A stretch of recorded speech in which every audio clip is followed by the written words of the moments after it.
और भोजन करते करते राम जी के नेत्र में सजल हो गए, आंसू बहने लगे, क्योंकि कैकेयी के प्रेम को देख रहे हैं राम जी।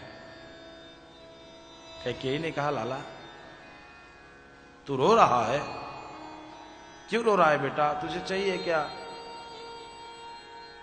राघव तू क्यों रो रहा है, तेरे आंखों में आंसू मैं नहीं देख सकती।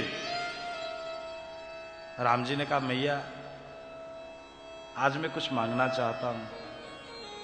अरे राघव तुझे पता है तेरी मां कैकेयी क्षत्राणी है, यदि तू आकाश के तारों को भी मांगेगा तो कैकेयी तोड़ कर लाएगी, तो मांग कर तो देख। राघव ने कहा कि मैया आज मैं जो मांगने जा रहा हूं यदि तुम दे दोगी तो कोई भी पिता अपनी बेटी का नाम कैकेयी नहीं रखेगा। सोचने लगी कैकेयी, कैसी बात कर रहा है राघव। कैकेयी के नेत्र सजल हो गए। कैकेयी ने कहा, एक बात बता बेटा, कोई अपने बेटी का नाम कैकेयी रखे या न रखे इसकी परवाह मुझे नहीं है, पर एक बात बता, मेरा राघव तो खुश रहेगा। राम जी के नेत्र सजल हो गए।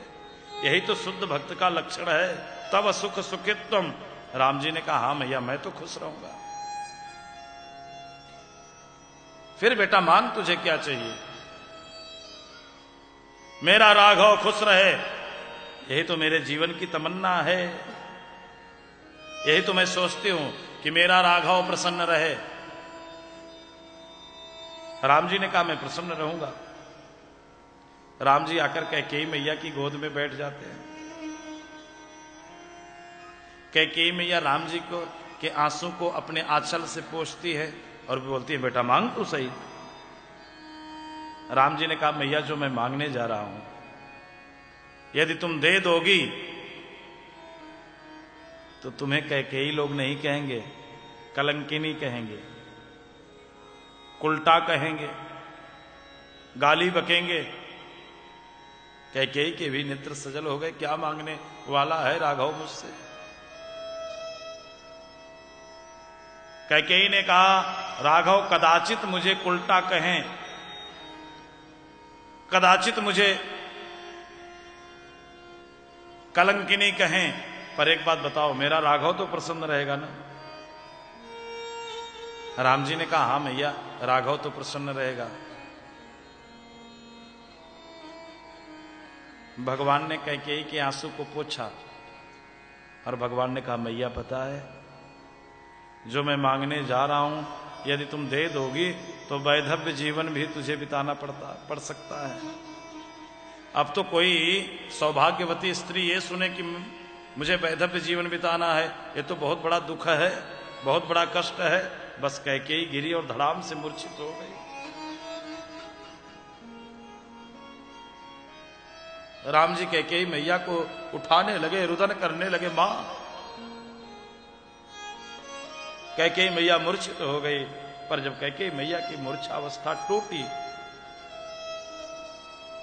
तो कैकेयी मैया ने कहा कि बेटा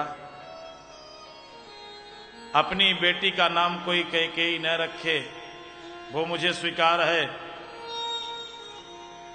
मुझे कैकेयी न कह के कलंकिनी कहे, उल्टा कहे, वो भी मुझे स्वीकार है।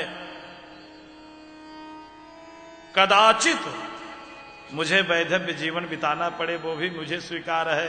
पर एक बात बता राघव, तू तो प्रसन्न रहेगा ना? मेरा राघव दुखी हो वो मुझे स्वीकार नहीं है। राम जी ने कहा, हां मैया मैं तो प्रसन्न रहूंगा। राम जी ने कैकेयी मैया के हाथ को पकड़ा और अपने सर पे रखा और राम जी ने कहा, पता है मैया, सबरी कर रही रास्ता साफ, राम मेरे कब घर आएंगे। सर्वभंग सुतीक्षा। भारद्वाज, कितने ऐसे ऋषि हैं जो सूखे पत्ते खाकर प्रतीक्षा कर रहे हैं। मां अपने राघव के लिए 14 वर्षों का वनवास मांग लेना पिताजी से।